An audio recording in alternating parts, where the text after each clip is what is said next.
Hello, Andrew Colsky from Stop My OCD, and we are here with another podcast.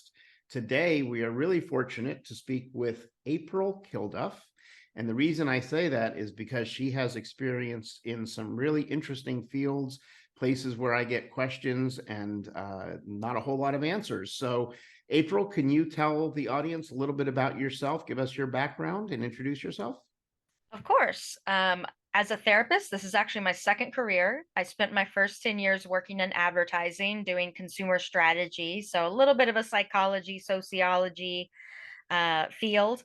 And once I just burnt out of that, I'd always had an interest in psychology. So I decided I wanted to go back to school and get my master's in counseling and really enjoyed doing that. I love school. Um, and in school, we learned a lot about anxiety and depression and all those things you learn about. What really surprised me is I didn't actually learn anything about OCD or ERP until I got to my internship. And I was pretty lucky because I went into grad school knowing I wanted to work with anxiety disorders using CBT.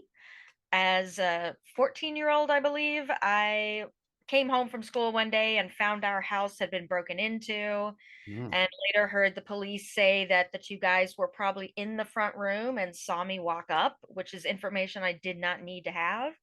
And that sparked, I mean, decades of panic attacks, and perfectionism runs in my family. I saw a lot of therapists on and off, and really just found the ones that gave me specific tools and directions and things to do were the most helpful. So I wanted to be one of those people. And luckily, because I was in Chicago, going to the Chicago School of Professional Psychology, when I went to do my internship, at the time, what was known as Alexian Brothers Behavioral Health had an IOP PHP program for OCD and anxiety disorders, and it was all rooted in ERP and CBT. mhm. So once I started with that internship, that's where I really discovered and learned about OCD and how it's different than other anxiety disorders, but you can also use ERP to treat it as well. That's the gold standard. And I was very nervous at first. I remember seeing my first couple patients, and of course, the first one I saw went straight to a full-blown panic attack in our ERP time. But after about a month, when I saw how well it worked and how much change people could have, I was hooked.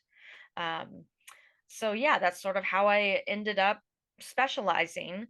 And then on top of that, I also developed my hyper specialization of working with autistic adults who have OCD. That internship was also the first introduction I had to autism. Didn't learn a thing about it in school, which is just shocking now. And I felt really comfortable with our autistic patients. And it was an interesting challenge to figure out how do I need to adapt ERP or what I'm doing to be effective Right. for a group of people who have a different kind of brain and different ways of experiencing the world. So Yeah. I worked in the IOP PHP world for about, I'd say about 7 or 8 years between Alexian and then Rogers opened a program in Chicago. Hmm. I did a little bit of traditional outpatient. And for the last 3 years, I've been continuing with my private practice and also contracting with No CD, which is all telehealth OCD treatment for anybody in the US as well as other countries now. Yeah. Well, let me stop you there for a second because that's lot of a lot of great information, but I Yeah, want to break down for our audience a couple of the terms that you used. You talked absolutely. about IOP and PHP, which stand for Intensive Outpatient or Partial Hospitalization Program. So I just wanted them to be clear on that. And then ERP, which of course is the exposure and response prevention type of work that we do with OCD and other anxiety disorders sometimes. So you really, you also said another thing there that I was smiling about because it is, I'm going to start keeping a checklist. I ask pretty much everybody who has gone through a program to become a counselor whether they learned anything about OCD in school. And Mhm. to date, with the exception of one podcast that I did yesterday, everybody has said no.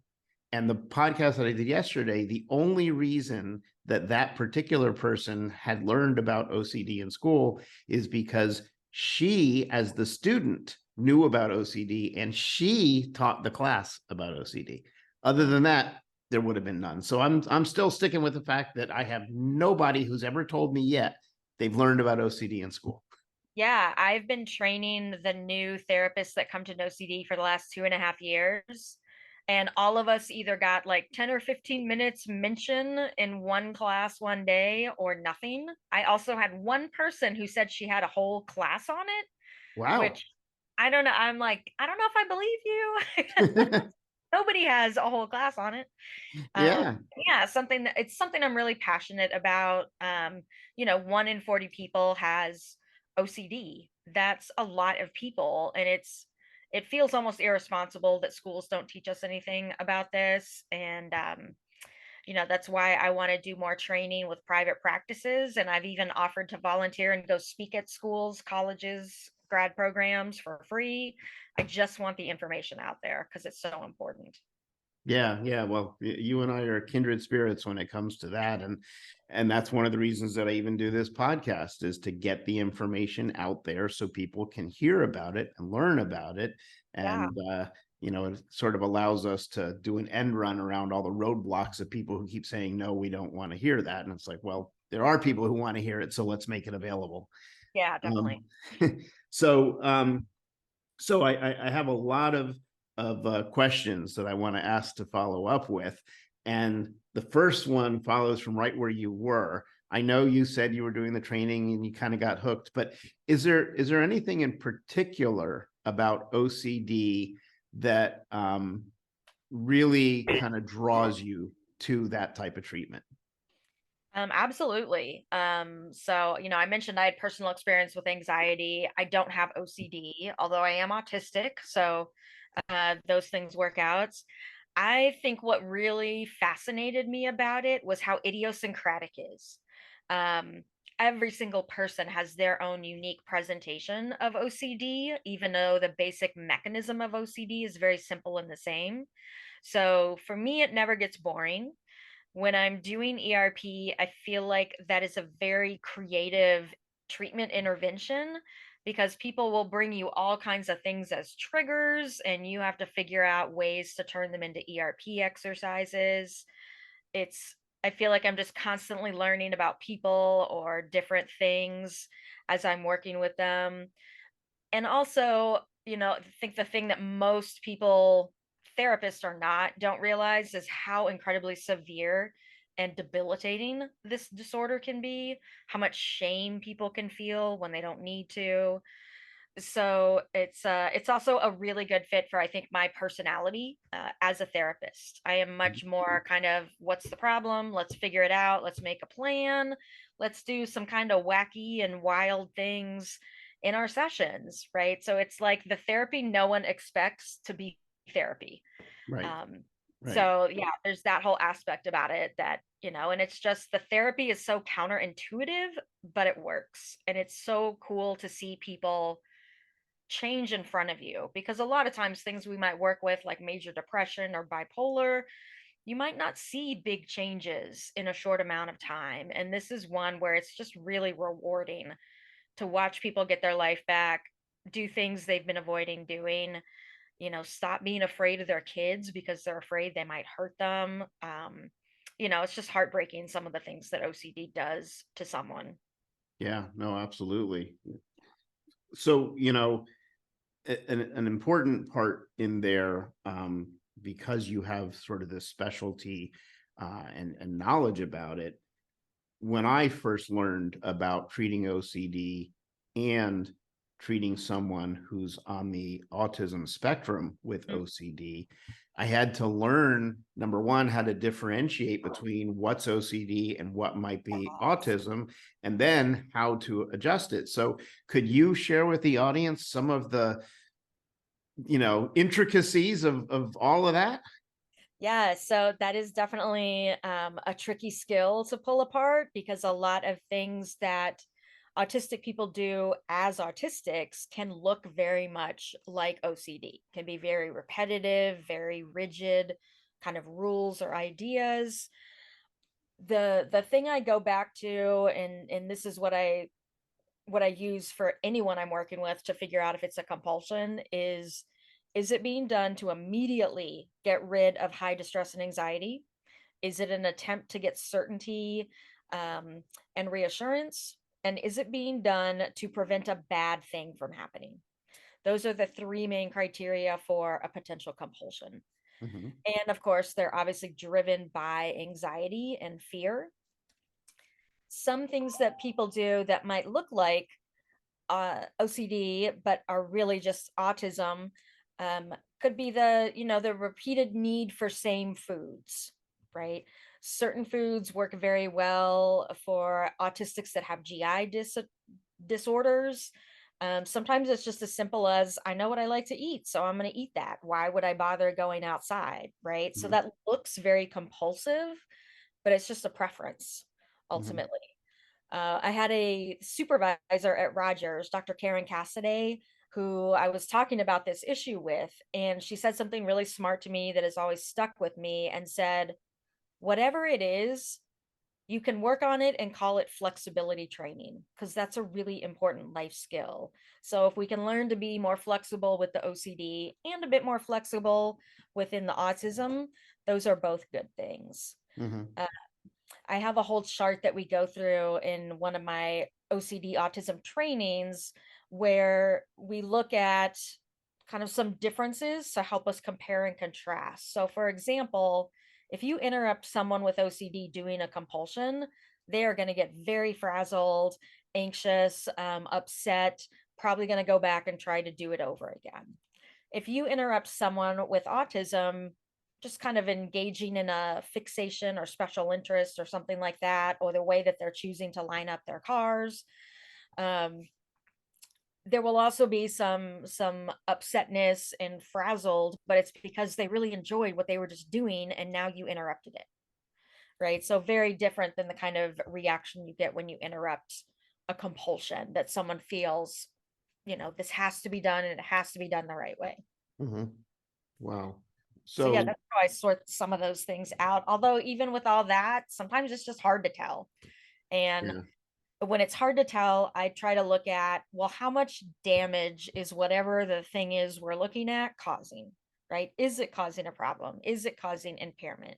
Or is it just something that maybe looks kind of weird to neurotypicals, right? Mhm. Because if anything is causing impairment for someone, we want to address that. Right. Um, but yeah, I think there's a lot of confusion out there between those two different things. Mhm. So, if a counselor or therapist is watching this video Mhm. and maybe they've got some experience dealing with OCD, but they have not yet dealt with someone on the spectrum who has OCD, in terms of the actual treatment that you do when you're doing exposure therapy, are there any particular things that people should look for or plan to do when they're trying to address that audience? Yes. So you need to reset your expectations for how treatment's going to go. You're still going to do ERP, but the things that I tell most people to understand and look out for is that habituation is going to take much longer and generalization is going to take much longer. I worked with a young autistic woman at Rogers and then continued to see in private practice. And one of the big fears at Rogers was this fear of someone throwing up or her throwing up. And we sat around in the bathroom looking at the toilets and doing vomit exposures. And it was maybe a year later when she sent me an email that said, someone threw up in the group home dining room and I didn't run to my room. And she was really proud of that. And I was really proud of it. But, at the time we were doing the ERP, I wasn't sure if this was kind of going anywhere. But I think it planted a seed. And then it just kind of took a while to really set in and take hold. And that's something I see pretty consistently with my autistic clients.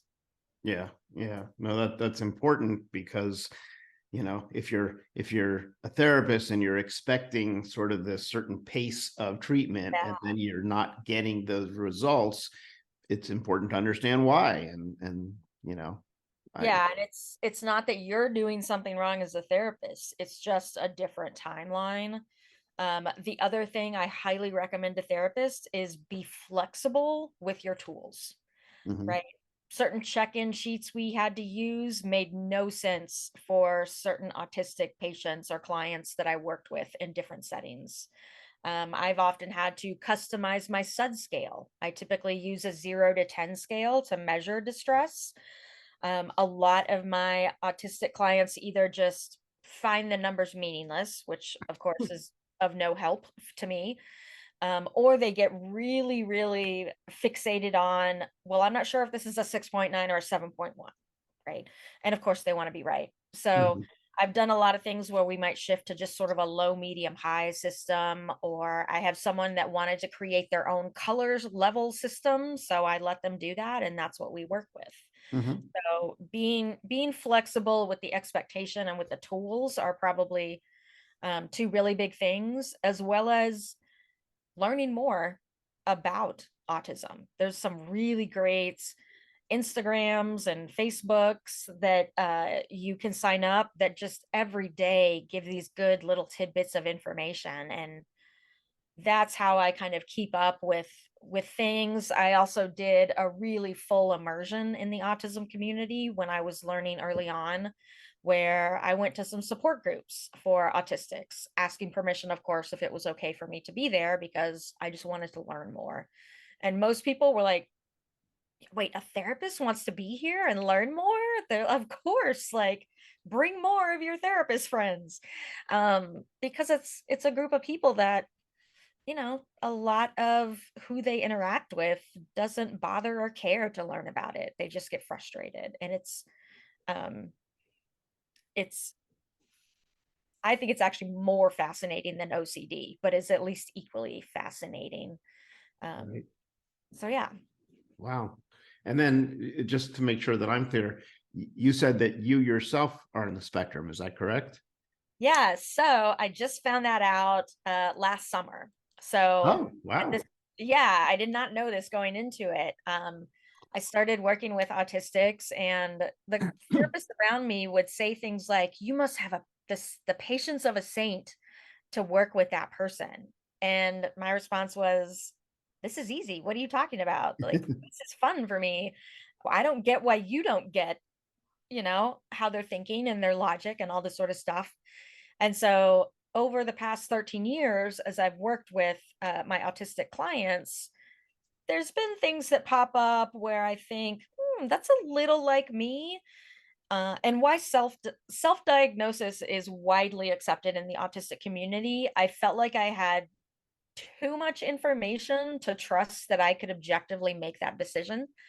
So I found actually a queer autistic uh, psychologist in Chicago who did an assessment of me. And it was really important that I had someone that was not, no offense, your standard white male who was probably using old academic information, because autism can present significantly differently in certain ways for women and females assigned at birth. Mhm. So I trusted her to see what was going to be showing up for me. And without question, she told me, "You're absolutely autistic." So lots of things clicked into place and continue to click into place. But I think my autistic clients really appreciate that, because there's so much that we can relate to. And I get it from a lived experience perspective as opposed to an academic one. Right, right. Yeah, and that part about, having patience to deal with it is such an important piece Mhm. in that area. So, I'm really enjoying this conversation because we're diving into some of the deeper types of OCD issues that we don't normally get to talk about. Mhm. And another one that I think is along similar lines is sexual orientation OCD. Yeah. Can you share your experiences with that? Yeah, it's a very common subtype. It used to be called HOCD for homosexual OCD, because the vast majority of people are heterosexual showing up to therapy. And of course, the fear is going to be, what if I'm a different sexual orientation than I think I am? And for a long time, hetero and homo were the only kind of orientations. And now, as we've discovered more about gender and orientation and all the different flavors it can take, we call it sexual orientation OCD. And it can show up in lots of different ways. And one of the other fascinating things about OCD to me is the way it reflects our cultural conversations, right? So we're having a lot more conversations about orientation, sexual orientation, gender orientation. There's a trans OCD that's out there. Um, and what can be a little tricky for therapists, I think, is being able to differentiate, when is this OCD about sexual orientation and when is this actual legitimate questioning, right? Mhm. Um, and to me, there's another chart somewhere that kind of compares and contrasts the two, but one of the biggest things with sexual orientation OCD is that, let me close the window, sorry, there's Mhm. a train coming by.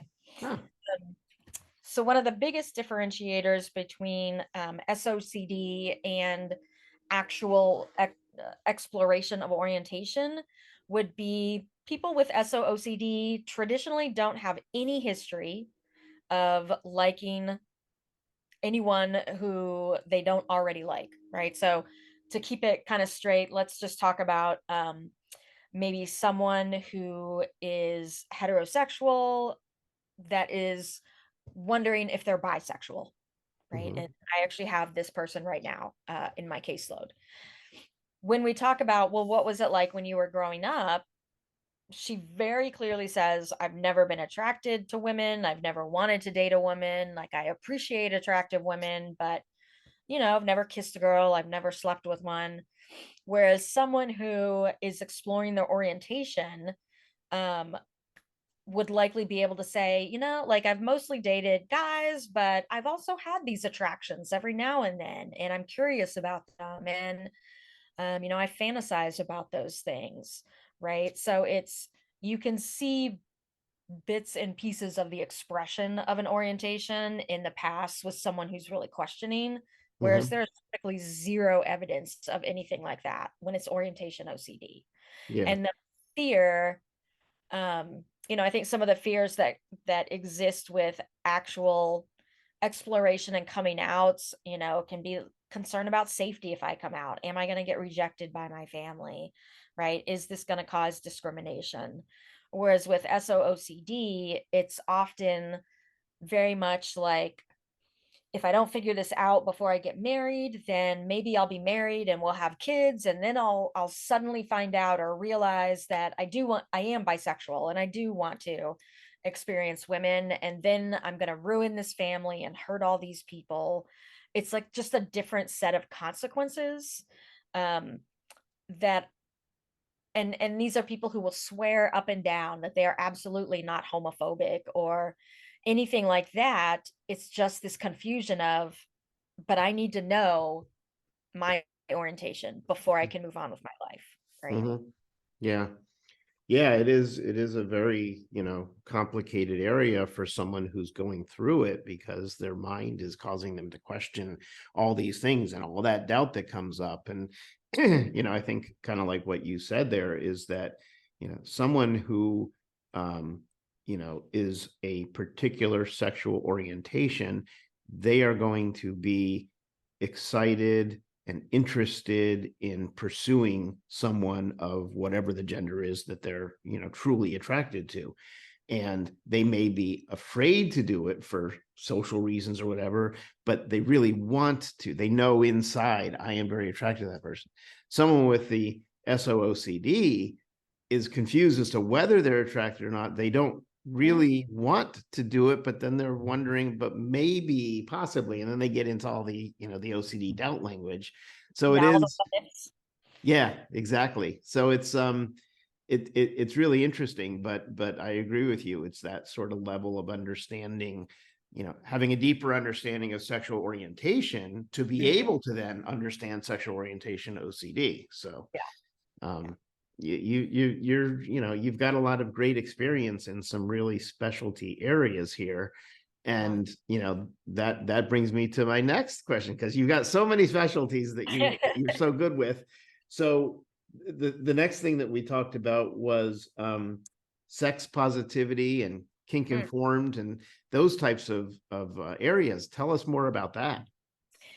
Yeah, so I would say probably over the last 5 years, I've spent a lot of time learning about the kink community and kind of how that works. And it's interesting because I can actually use that sometimes to talk to my non-kinky clients, particularly around something like fear of having incestuous relationships or having inappropriate relationships.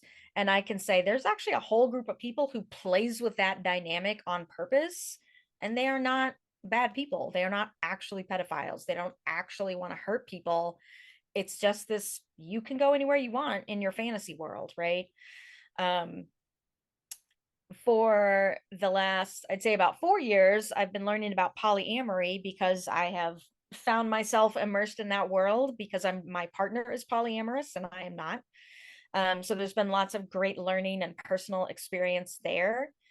And one of the things that often shows up with SOOCD is ROCD. So the relationship OCD, because then if it's, I'm dating someone, but what if I'm bisexual? Maybe this isn't the right relationship. Or I'm about to get married. I'm not sure if they're the one. And oh my God, what if I actually don't even like this gender or this sexuality, right? Um, it leads to some interesting twists in relationship OCD because there's so many different versions and configurations of polyamory and ethical non-monogamy relationships. I worked with a therapist that had ROCD, but it was with only one partner of her two partners that she lived with. So didn't just kind of equally like all my partners I have ROCD with. It was this one specific one, right? Wow.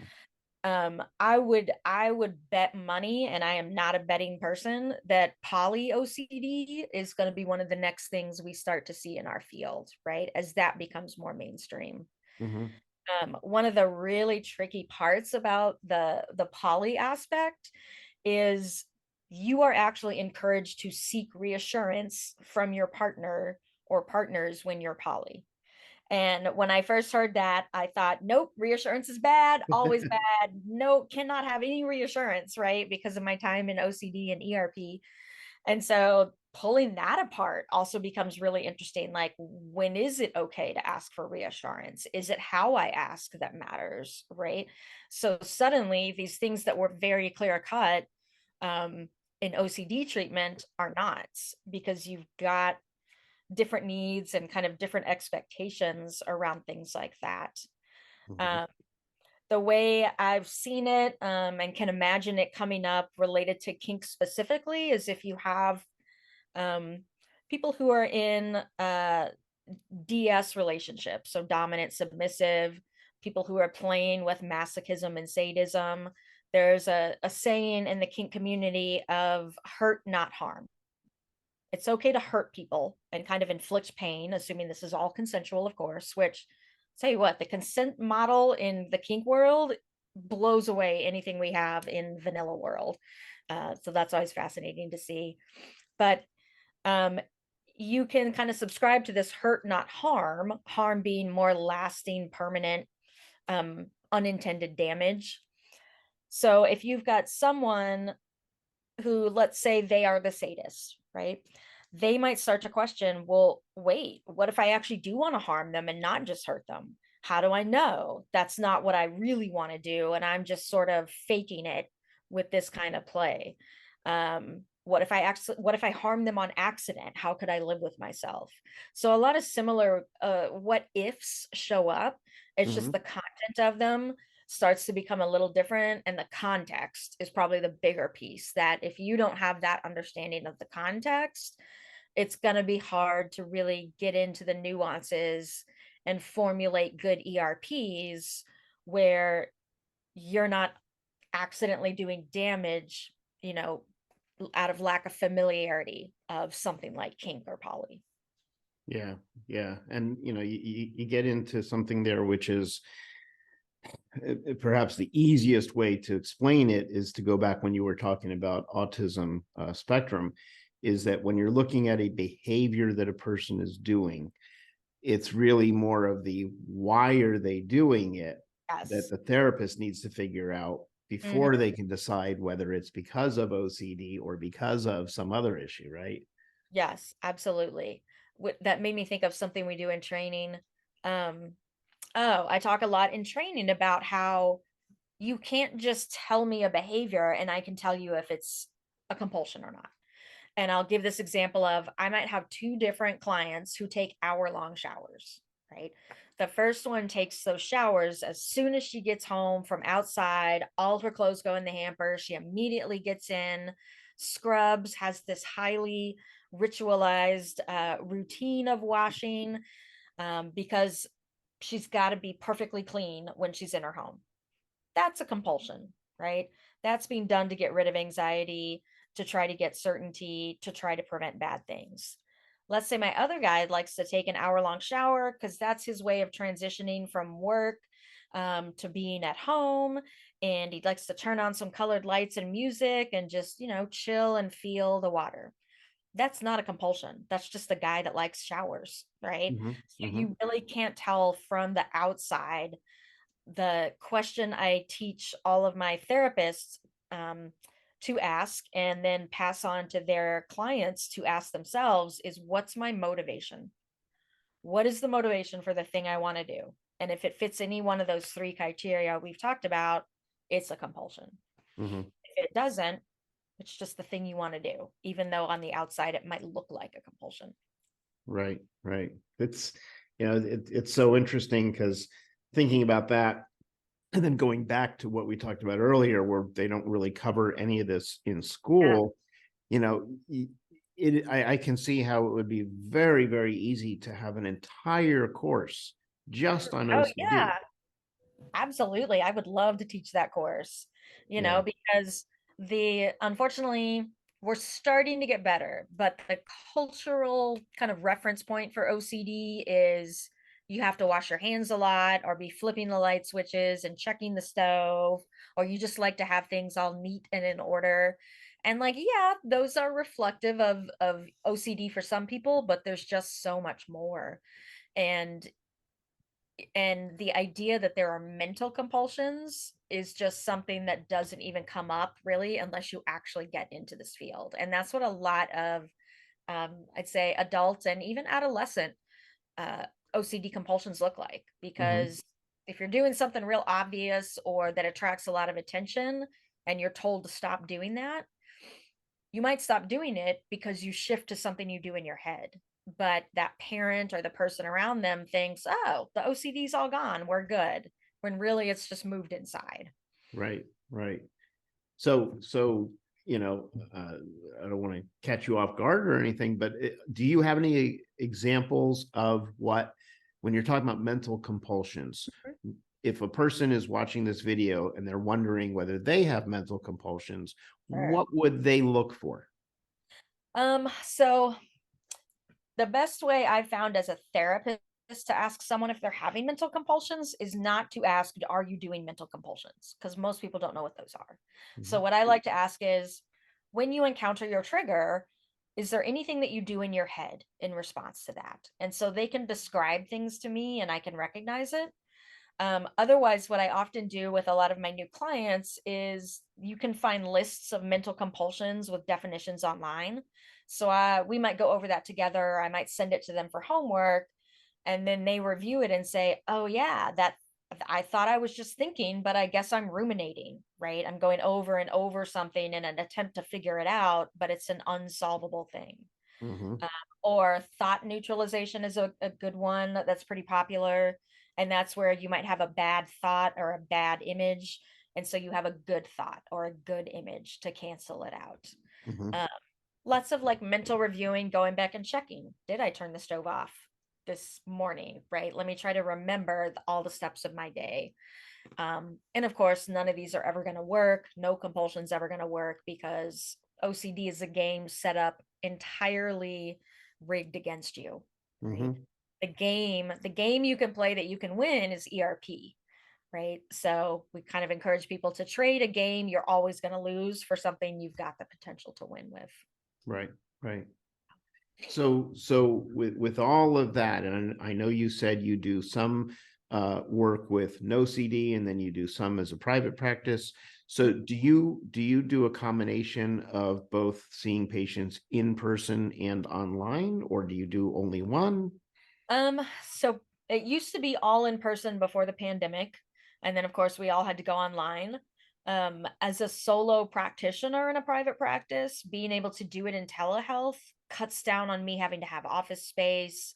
I'm licensed in 3 states, so having a location really only helps the people who are physically around me. Uh, Hmm. when I do still do in person, it is often to do offsite exposures. So over the summer, um, I had a young man who was in one of my states for the summer for an internship, and um, we would meet at stores because he was born male, but kind of transitioning to a more femme presentation. And so we went to stores where he walked around the women's section and looked at clothes and picked up clothes because that was very scary for him. And um, we, gosh, what else do we do? This person was also autistic and they loved elevators. So a lot of times we would mix, let's go someplace that's a little uncomfortable that, ticks up your OCD, and then we can go find an elevator to look at, right? Um, so yeah, and I've got someone who has the most severe agoraphobia I've ever seen, combined with the most severe freeze response I've ever seen. So she would come up when I lived in Chicago to see me, and we would just practice walking in different locations, um, walking across bridges, like anything that was going to trigger that agoraphobia and potential freeze response. So that's how I like to do in person now. Right, right. Well, yeah, I hear you.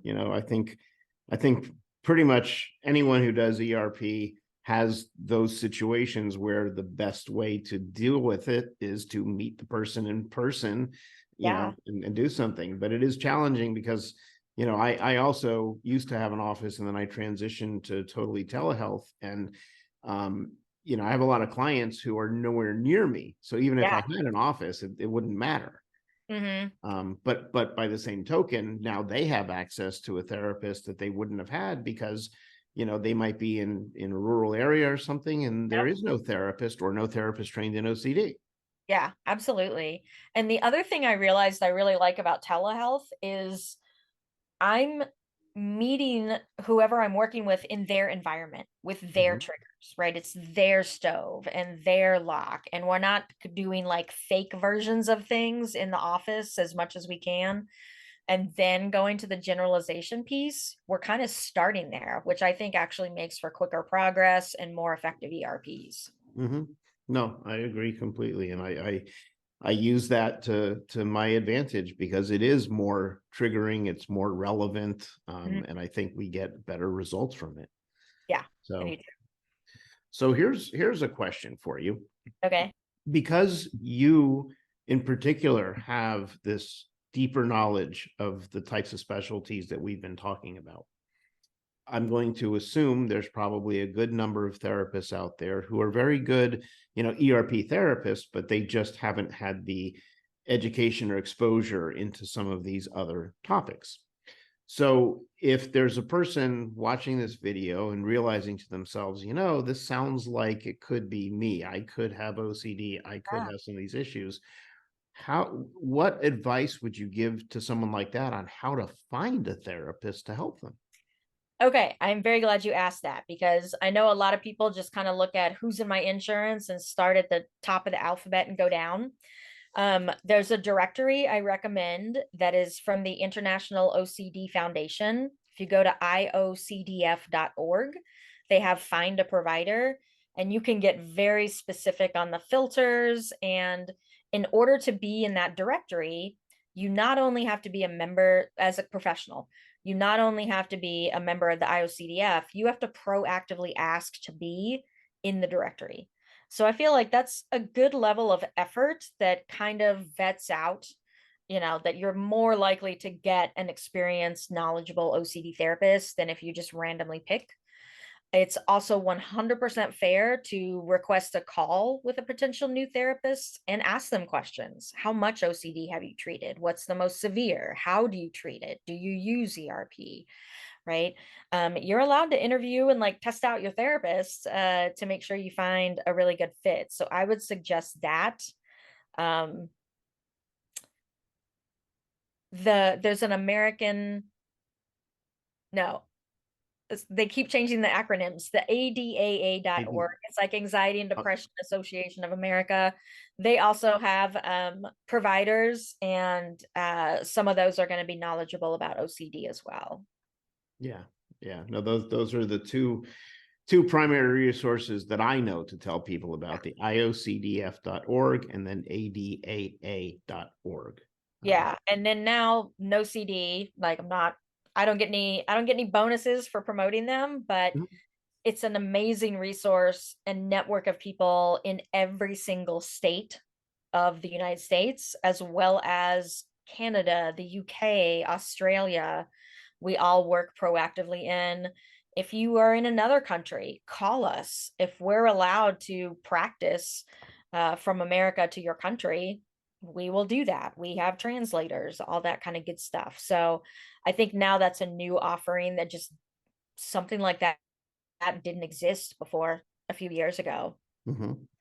Yeah. And then, early next year, supposedly, we're supposed to have the counseling compact come into play, where counselors who are licensed in, one state may be able to get privileges in multiple other states. Okay. So is that for counselors now or just psychologists? Counselors. Psychologists have already had it. Okay, counselors are now sort of copying the model in a way. Yeah. It's already like, I don't know the exact number, but something like 30 states have signed on already. That's going to be so great. Yeah. So that's going to make, access to any specialist, whether it be OCD, whether it be, whatever the issue is going to make it more accessible to people, which is so sorely needed. And, the way it works right now just doesn't make sense in a lot of cases. So it doesn't. Like, I cross the state line 30 minutes from here, and suddenly I can't practice. Like, my skills are all still the same. And yeah, it would be really nice if you could just be a counselor in America and talk to whoever you want to talk to. Right. I'm with you, but at least we're getting closer, to that. So gosh, this has been so much good information. Are there any other types of resources that you're available that you think would be worth sharing that you haven't shared already? Yeah, so I'm a big proponent of books and reading. So some really good authors that I like to refer people to. Actually, I probably have these books. Okay.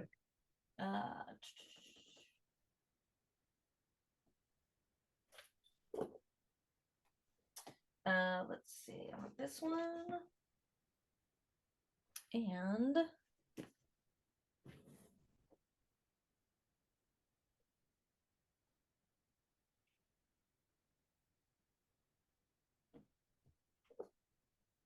it's in my bag. Hang on.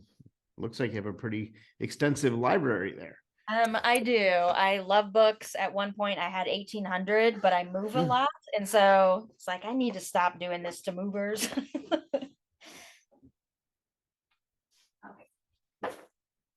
I've moved most of my stuff onto like Kindle type of books, but I still have some paperbacks that, I use as well. Yeah, I can't read on a screen. I need paper. Oh, that other one is. So if you want just like a good overview, this is a cool book that Dr. McGrath wrote, my former supervisor, and he's currently the chief clinical officer at OCD. It's just a simple answer book. And so it's like Q&A with a lot of very short answers. This is a good overview, I think, for people. I also really like this one for support people because it's, pretty quick and simple. Like, they're not typically looking for the big in-depth answers. Um, John Hirschfeld is probably one of my favorites. I love him. He's a master's level clinician with OCD that has made a really good name for himself, and he's probably written a dozen books. I just happen to have a couple. I like this little one for relapse prevention work. He just released a new workbook about unintended, unwanted thoughts and intense emotions. Literally any of his stuff is good. There's a mindfulness workbook for OCD that he wrote that does a really good job covering a lot of the subtypes, including some that you don't see written about much, like emotional contamination. This one is, I can't rave about this enough. The Self-Compassion Workbook for OCD by Kimberly Quinlan. Mhm. Um, this is something that is desperately needed for people who have OCD. OCD is just like the most brutal, self-critical, obnoxious entity you could live with kind of in your head all the time. And I've actually found for a lot of people with OCD that doing self-compassion work is exposure, because it makes them so uncomfortable to just be nice to themselves Hmm. after they've been, beat up and bullied by OCD for so long. This is Right. literally the only book that exists on this subject. Right? If you want something a little more dense, Jonathan Grayson's Freedom from Obsessive Compulsive Disorder is kind of a good mix of, what is OCD, kind of how does it work, a little bit on some certain subtypes. And then lastly, as a therapist, this came out about 2 years ago, The Big Book of Exposures by Springer and Tolan. And I didn't want to recommend it till I saw it. So Santa Claus brought it to me one year, and I can now say this is a really good book. What I didn't realize is that it was going to have chapters about all the anxiety disorders, not just OCD. And the OCD chapter is pretty robust. The Mhm. only thing to keep in mind when you have a book like this or any sort of list of exposures you find is, because OCD is so idiosyncratic, you're going to have to tweak it to each individual person, right? You Right. can't just pull something out of a book and say, here's what we're doing today. Yeah. So that's a good little mini library that I would recommend. The IOCDF has a lot of resources too. They also have a new OCD and autism intersection resource center. I would say probably one of the best autism books that's out there right now is Hmm. this. It's been out for maybe a year or so by Devin Price, Unmasking Autism. A lot of the late diagnosis that's happening is with uh, high masking autistics. And so this sort of gets into like, what is that? What's behind it? How do you start to unmask? It's been very popular in the last year when I've talked to people. Mhm. Great for both clients and clinicians, I think. Well, I have a lot of the books that you share there, and I've read them, and that was sort of my beginning intro into OCD when I started to learn about it, was just by Yeah. getting all these books and reading them. Mhm. The other thing that I think is important to share with the audience, we've talked a lot about the International OCD Foundation, but Yes. what some people might not know is that this is not just for practitioners. The IOCDF is for people with OCD, people who are family members, loved ones. It incorporates anybody and everybody dealing with OCD in any way, right? Yes. And I want to bring up their conference because I also think that's an amazing resource. It's my favorite conference I've been to in both my careers. They do it in person around July and kind of switch between East Coast, West Coast, Midwest. But it is open to anyone, right? Practitioners, researchers, people who have it, support people, family members. Like if you just have a passing interest in OCD, you could go to this conference and you can go to any session that you want, right? You don't have to stick to whatever they call the support track or anything like that. So it's really kind of democratic and egalitarian, and there are families and people who come year after year, and it's like this nice reunion. During COVID, they took it online, and I'm happy to say they are continuing to do it online. So the online version is actually coming up next month. You might still be able to get into it in October. But so that's 2 different times a year you can do their conference. And then they also have something called the BTTI, which I forget what it stands for. It's a training institute where clinicians can go for like a week somewhere and train in a small group with 3 or 4 of the leading OCD ERP experts in the country and really get a thorough training there. Yeah. And just to also share, a lot of the people who authored the books that you shared, Oh, they're they all were at the there. conference. So you Yes, get to meet them in absolutely. person and talk to them, and they're very, open and personable people. Mhm. Yes. There's nobody in the OCD field. I've been to several of the conferences. There's nobody who's not open and willing to talk and willing to share and explore new ideas. And, it's really a great place to go if you have a reason to be there, any interest in it. Yeah. The other thing that you can find that I think is helpful as someone with OCD, but especially as a therapist, is for whatever reason, if you have Hulu right now, they are streaming a show called Obsessed, which was about 11 years ago. It looked like OCD might have a reality TV moment, but it didn't quite catch. But Obsessed kind of took 2 different people with OCD in your basic outpatient level, and then 2 different therapists working with them. So you got to see kind of how this process worked. And I think the therapist changed each episode. So you kind of got to shadow like a bunch of really good OCD therapists. Mm. And then I believe on YouTube, the other show that came out was called The OCD Project. VH1 produced it. I have no idea why. But that one, they found 6 really severe cases of OCD and brought them all to this house. And then Dr. Tolan, who was one of the authors of the Big Book of Exposures, him and his treatment team went there and kind of worked with them. And so you got to see the different kinds of exposures, but you also got to see what it was like to try to work with someone who really did not want to give up their compulsion, and to see how severe it can get. So I recommend, checking those things out too. Great, great. Well, this has been a really great conversation. I'm so glad we got to address the topics that we did, because it's not often that you can dive deep into some of these things. Mhm. So, I want to thank you for taking the time out of your day to come on and share your knowledge with our audience, and all these resources. So anyone watching this video should be well equipped by the end of the video to know what their next step is. I hope so. Um, yeah. So thank you for that. And do you have a website if people wanted to find you? Yeah, my website for my private practice is challengeanxiety.com, so all one word.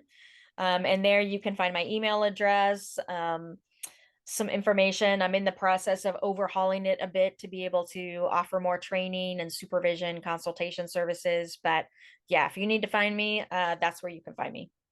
Fantastic. Yeah, Well, thank you again for your time. I'm sure everyone is getting a lot from this, and hopefully we can talk to you again in the future. of course, I can talk about OCD all day long. All right. You have a good day. You too. Bye bye.